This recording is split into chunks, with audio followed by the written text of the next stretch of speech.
Halo, Assalamualaikum warahmatullahi wabarakatuh. Salam sejahtera bagi kita semua. Saya Monica Ayu Rosari, NIM 1716000045 akan membuka presentasi dari kelompok 2 mengenai organisasi audit internal. Bank Indonesia melalui PBI nomor 1/6/PBI tahun 1999 telah mempertimbangkan pentingnya menjaga dan mengamankan kegiatan usaha bank dengan mewajibkan adanya pelaksanaan fungsi audit intern bank yang efektif melalui pembentukan Satuan Kerja Audit Intern atau SKAI.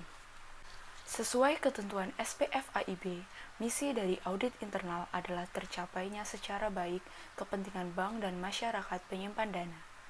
Hal ini perlu dikemukakan karena sebagai badan usaha, di dalam bank terdapat dan bertemu berbagai macam kepentingan dari pihak-pihak terkait seperti pemilik, manajemen, pegawai, dan nasabah. Meskipun kepentingan-kepentingan dari pihak-pihak tersebut berbeda, tetapi pada hakikatnya tujuannya adalah sama, yaitu tercapainya bank yang sehat dan mampu berkembang secara wajar. Mekanisme pengendalian umum. Sesuai dengan yang tercatat dalam SPF AIB, mekanisme pengendalian umum terbagi menjadi 3. Yang pertama adalah tanggung jawab dan wewenang pengawasan oleh Dewan Komisaris dan Direksi. Dewan Komisaris bertanggung jawab untuk mengevaluasi hasil pemeriksaan yang dilakukan oleh SKAI. Dewan Komisaris juga memiliki wewenang untuk meminta direksi menindaklanjuti hasil temuan pemeriksaan SKAI. Sedangkan direksi memiliki tanggung jawab untuk menciptakan struktur pengendalian intern serta menjamin terselenggaranya fungsi audit intern. Dalam hal ini, direksi juga mempunyai kewajiban untuk melaporkan kegiatan tersebut kepada para pemegang saham. Yang kedua adalah ruang lingkup pengendalian intern bank.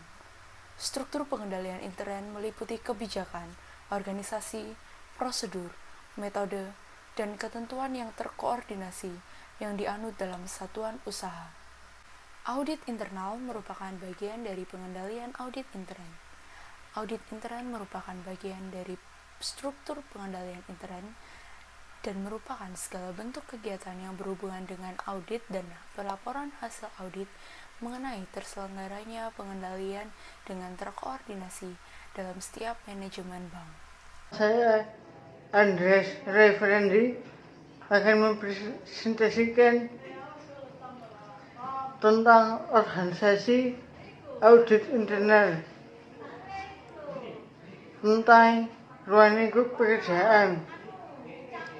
Ruang lingkup pekerjaan audit SKAI harus mencakup seluruh aspek dan unsur kegiatan bank yang secara langsung ataupun tidak langsung diperkirakan dapat mempengaruhi tingkat terselenggaranya secara baik kepentingan bank dan masyarakat.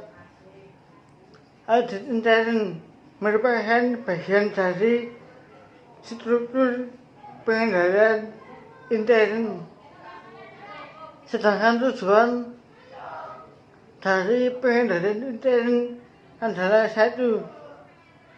Pengamanan dana masyarakat. 2. Pencapaian tujuan dan sasaran kegiatan operasional telah ditetapkan. 3. Pemanfaatan sumber daya secara ekonomis dan efisien. 4. Kebenaran dan kebutuhan informasi. 5. Kepatuhan terhadap kebijakan, rencana, prosedur hukum dan peraturan. 6. Pengamanan harta kekayaan.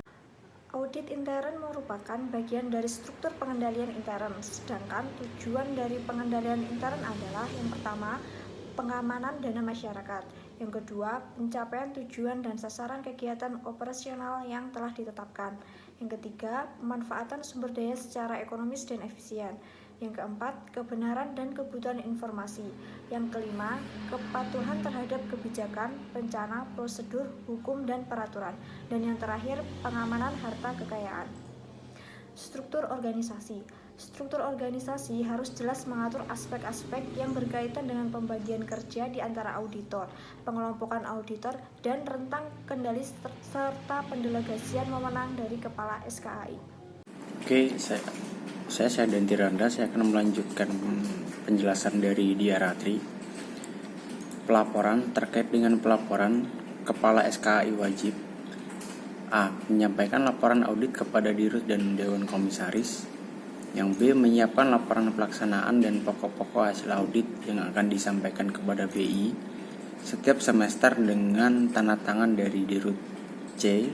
Menyiapkan segera laporan atas setiap temuan audit yang diperkirakan dapat mengganggu kelangsungan usaha bank. Laporan tersebut harus dilaporkan ke BI oleh Dirut dan Dewan Komisaris. Charter. Piagam audit intern sekurang-kurangnya harus dicantumkan. Yang pertama, kedudukan SKAI. 2. Kewenangan untuk melakukan akses terhadap catatan, karyawan, sumber daya, dan dana serta aset bank lainnya yang berkaitan dengan pelaksanaan audit. 3. Ruang lingkup kegiatan audit intern. 4. Pernyataan bahwa audit intern tidak boleh mempunyai wewenang dan tanggung jawab untuk melakukan kegiatan-kegiatan operasional dan auditi. Administrative reporting artinya pelaporan terkait dengan day-to-day operation dari SKAI, misalnya mengenai anggaran, administrasi sumber daya manusia, administrasi dari policy, dan prosedur dari SKAI serta komunikasi internal. Oke, terima kasih. Itu presentasi dari kelompok kami. Assalamualaikum warahmatullahi wabarakatuh. Selamat.